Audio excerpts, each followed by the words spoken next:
How to log out of YouTube account on your mobile. Hello guys, this is Atticus and welcome back to another tutorial video. In today's video, I'll teach you guys how you can log out of your YouTube account on your mobile. So without any further ado, let's dive right into it. The first step is open up your YouTube. Make sure that you're logged into your account. And after you've done that, now you can head over to the bottom right corner that says you and your profile icon. Now, after you've done that and now you're on your profile, what you can do is you can simply tap on the settings icon on the top right, and there you'll find an option that says switch account.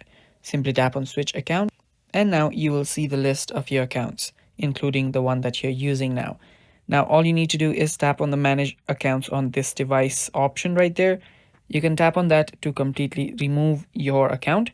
Other than that, to simply sign out or log out, you can tap on use YouTube signed out. Doing that will simply log you out of your YouTube account, and that is all for this video as well. Thanks for watching guys. That is how you log out of your YouTube account on your mobile. Stay tuned for more, and bye bye, take care.